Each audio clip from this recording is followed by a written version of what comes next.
founder of Empowered Clothing. I'm dedicated to empower women entrepreneurs by sharing tools, tips, and resources through leadership, mindset, and more on my show, Finding Your Way with Sally. Hi, everyone. Yes, I am Sally, and I am content creator and founder of Empowered Clothing. I share authentic and everyday issues for women over 50. And you can learn more about my fashion products and services at empoweredclothing.com.au. And today I'm really excited to be talking about our topic. It's about how reading people can help you. And we're chatting with international profiling and communication specialist, Alan Stevens. So before I bring Alan up, I thought that ties in really well with my chakra range of clothing. So that's all about being connected, the crown chakra one. And it's in a beautiful purple bamboo. It's about connecting to love, light, and gratitude. It's linking in with the crown chakra, which is purple. We have an amethyst crystal that goes with it as well, and it's all very gorgeous. And I just love connecting, right? Connecting to positivity, gratitude, and amethyst, the crystal that comes with it. We have a little pocket down the side, and that helps calm the mind, release negative thoughts, enhance your spiritual awareness, your connection, right? Promoting that inner peace and connection with higher self and the universe. So yes, feel free to check out my clothing. It's all very exciting. So without further ado, let me bring up Alan, and as I get the other things off the screen, I'll introduce him with a little bio. Welcome, Alan. Thanks very much. So you are an international profiling and communication specialist, and you're regularly featured on national TV, radio, and in the world's press. So you've been referred to by the UK Guardian as the leading authority on reading people. Fascinating. Globally, and the Mentalist meets Dr. Phil by the Herald. I love that. The Mentalist meets Dr. Phil. Love it, love it. So you've worked with international clients, the likes of Disney Films and Gillette, and high-profile organisations like the Australian Federal Police and Tax Office to help them understand what makes people tick. You work with business owners and executives, helping them to understand and engage their clients and prospects, enhancing their presentations and negotiation skills. Well, what a fascinating person. I'm so excited to have you on Finding Your Way. So welcome, welcome, welcome. Thank you very much. And thank you for the invitation, because it's always great to meet people like you and talk about what we're passionate about. Oh, absolutely. So, just to kickstart things, let's just bring in your empowerment share. After a second divorce and a number of connected events in a short period of time, started your spiritual journey and the connection to reading faces and the Campfire Project. Come on, tell us all about it. Well, as it says, I've had a lot of events happen in my life. I grew up always trying to build relationships and struggling at it. And it was after my second divorce that I was working with clients or patients actually, who were terminally ill, a lot of them. And so I worked with them as a massage therapist using color therapies, sound therapies, aromatherapies, etc., and using NLP as well. And a number of them were changing their conditions, which to me was quite bizarre. So I needed some more answers on how this all worked. And through a chance meeting with an Aboriginal group, I got involved and was invited out bush to start to understand what was happening in my massage, because I was a remedial masseuse. All of a sudden, I'm doing something which is profoundly spiritual, totally outside my comprehension. Yeah. And the end result was, through those conversations, I got invited. I was actually put to a test the first night. I passed that. And then I was invited out every weekend for over a year, and then finally went through initiation. So doing the tribal initiation from boyhood to manhood. So that was the beginning for me to look at things in a completely different way. My whole background before that was technical. I was a principal technical officer with Telecom when I left them, as I became Telstra. Yeah. So all my background was based on that. So now I'm doing something completely different.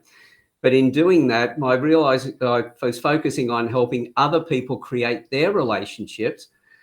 And amazingly, that's when my relationships really started to flourish. They were coming out of the woodwork, so to speak, without me focusing on building mine. As I realized, I think it was Zig Ziglar who had said, if you help enough people get what they want, you'll always get what you want. So while I was helping other people to build their relationships, I was obviously building a relationship for myself, because as they say, you can't light someone else's path without lighting your own. Yeah. And that was really happening. And so that's where things started changing for me. But in that, I was helping a friend run a spiritual retreat, and we were using Myers-Briggs and DISC profiling at the time. So working with the dichotomies and running little scenarios with people. And somebody just mentioned to me at that group, have you ever looked at reading faces? To me, I thought, that sounds interesting. Because another thing I live by is the most important thing I'll ever learn is the next thing I learn after I think I know everything. So searched the internet. I found Paul Ekman, who did all the research on the little micro expressions, the little twitches on the face that give away your emotions, and also a lady by the name of Naomi Tickle, who's become a really dear friend of mine over in California as well, an English lady who worked with the facial features.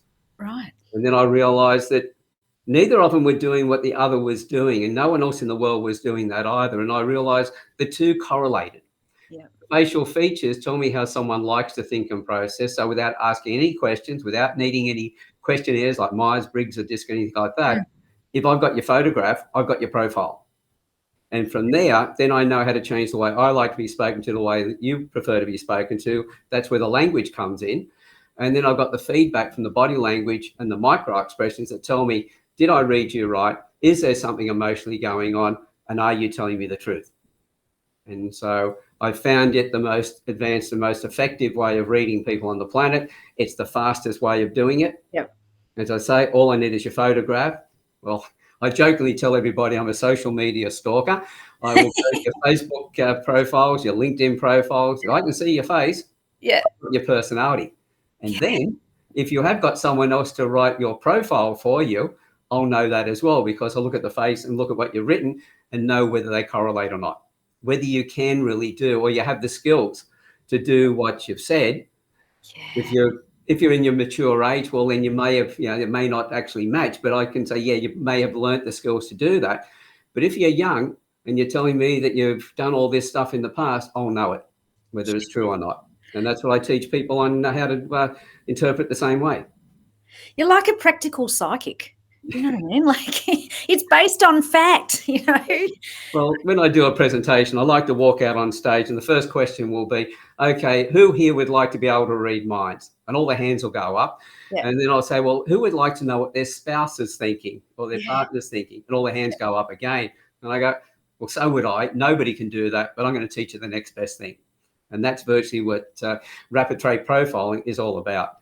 But it's done to create a relationship, not to manipulate somebody. Yeah. Because every trait you has tells me an upside and a downside. Yeah. If I know the upside, I know how to work with you so we get the greatest results. If I know the downside, I know how to set the environment up so you don't get triggered. Yeah. And if you don't get triggered, if you're working for me, for instance, you're going to be more productive. So I'll make more money. You'll be happier in your work as well. And if that's the case, then I can go and work on the business while you work in the business. It's a no-brainer.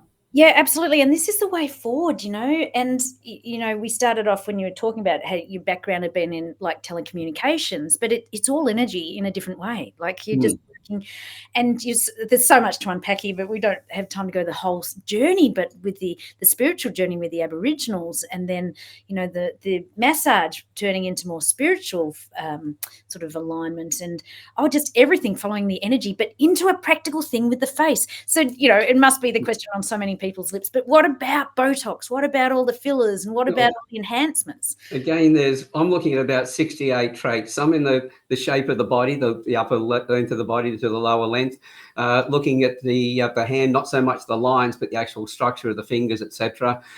And then if you have had Botox, I'm not going to worry about that, because it's a combination of traits. Not one trait defines you.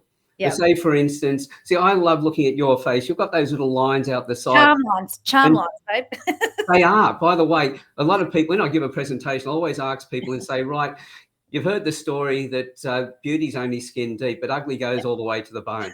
Those particular lines are beauty that goes all the way to the bone.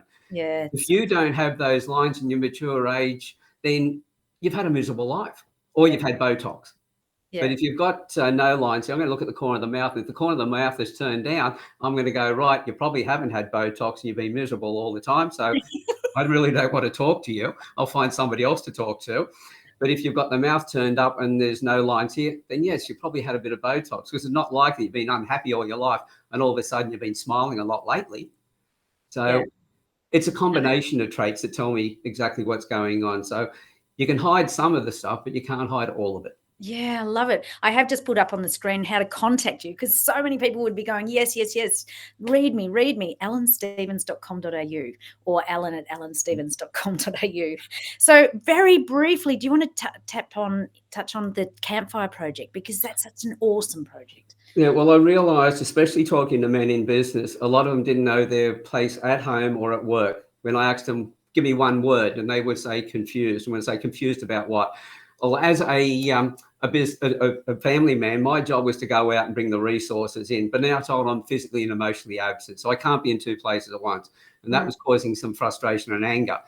And then at the workplace, we're all wanting to be, look after the gender equality and political correctness and everything else. But the problem is the rules keep getting changed, and men were worried about saying one thing one day, but getting into trouble for the next day. Right. So I created a safe place where they could come and tell their stories, not to judge them, not to counsel them or anything else, but just be the eyes and ears to show them there was a human being listening to them. Then we brought them into panel discussions. But I had women in the group from day one for the sole purpose. I wanted women to hear how men could speak when they felt safe to do so. And I wanted the men to talk first. And I was hoping the women would put their hands up, and they did. They came back to me and said, we love these guys. We've never heard men talk so passionately about how to improve society, nor so deeply about their own past experiences and everything else. And we want to get involved. So we brought the women into the group as well. We've had a full range of the gender identities, the cultures, religions in there. Over 600 hours of conversations, getting close to 6 years now. And we've had no bigotry, sexism or racism, and not once has anybody been disrespectful to anybody else. So when you set the agenda, we prove that we can do and treat each other the right way. Look, you're giving me goosebumps all over, because I know, just working with my clients, that so many men are just the ones that we need to reach more than women. Women love to chat, right? That's part of our makeup. Yeah, well, that's what we knew. If the women came in and spoke first, then the men wouldn't. So that's why I made sure the men spoke first, because that was absolutely necessary. But we've got relationships between the men and women now is so deep and so respectful of each other. This has gone around the world, and we're now networking with other groups and bringing those together as well. We're not setting ourselves up as the umbrella above everybody else. We're one of the cogs in amongst it. So we collaborate with everybody, and we see how we can then support other people. Anyone can come into the group. All they have to do is answer 2 questions, and the 2 questions are pretty much the same question, and that is asking if you'll respect everyone.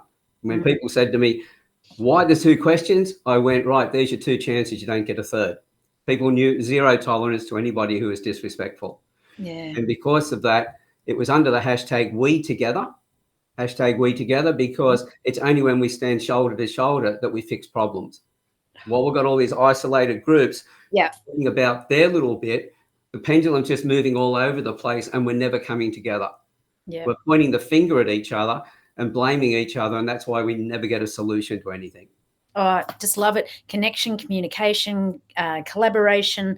It's so powerful, and respect is underpinning all of that. Love it, love it, love it. So we're so running out of time. I could talk to you for hours, but you've also brought along a beautiful expert tip. The most important thing we can learn is the next thing we learn after we think we know it all. We touched on that before. Yeah. There's nothing more important than that. I've been a surf lifesaver, and my job was to actually examine, as his own supervisor, examine all the younger kids who were doing their bronze medallions. And I would ask them, how are you seeing the surf? And they would explain to me, and now I had an opportunity to see through their eyes. So I'm not just looking for people who are more advanced than me to learn from them. I'm learning from everybody else around me. Everybody's got something to offer. Yes. And anybody who's listening to this who doesn't feel good about themselves, I guarantee, give me 5 minutes with you and I'll show you an area of yourself that you've never recognized before that is really valuable. Because everybody on the planet is different to everybody else. We're all unique, and therefore you have a story. Your story is different to everybody else. Therefore, you and everybody else is valuable. Oh, so spot on. Oh, Alan, like the Campfire project, it's like amazing. I still keep thinking about that, men coming together and opening up their souls and being vulnerable, and the strength there. And then, as you said, everyone's got this information that can help everybody else. We've all got some genius, and that's it's all tucked inside of us. That's it. And everyone's got a value, and that's the thing, is to just whenever you're feeling down, just talk to someone who can see that value in you and listen to them. Oh, acts of kindness. So look, my little empowerment share, and it's just very basic sort of stuff. But when I discovered this a while back now, that basically, I think it was Albert Morabian or something, a researcher of body language, he just broke down the components of a face-to-face conversation, and that communication is 55% nonverbal, 38% vocal or verbal, and 7% words only. So it's just showing you how powerful the face can be, your facial features, your body language, that sort of stuff. So that was just sharing with our audience today. The words are only 7%. Yeah, the words are only the logical part, but only 7%. They're absolutely equal to everything else when it comes to communication, because without all three, the words, the tone of voice, and the body language, you don't have communication. But the majority of information is in the non-verbals. Oh, absolutely. Oh, absolutely. So my little tip that I brought along today is that the eyes are the gateway to the soul, and it's a powerful way to connect within. And you would have done a lot of that with all of your spiritual journey, and really connecting to that inner soul, that inner person, that inner essence. That's it. Your eyes are the windows to your soul, and your facial features are the windows to your mind. Oh, I love that.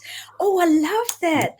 Oh, I've got to write it down. Facial features to your mind. Oh, fantastic, fantastic. So look, we're just coming to the end of our show today. As I said, it's very quick, but so informative and very insightful. And every week we just pick a card. I have different decks of cards, and we just randomly shuffle through and just see what message comes out today. And this is around the inspiration deck. So let's just see what lands and what it means for you. Oh, what you pay attention to grows. So that's the tagline of my clothing. Where your attention goes, your energy flows. If you focus on the negative parts of your life, you're going to get more of that. If you focus on the positive side, you get more of that. That's why they say you are the sum of the 5 closest friends that you have. So if you're feeling down, look at your friends, and if they're all down as well, start to find new friends.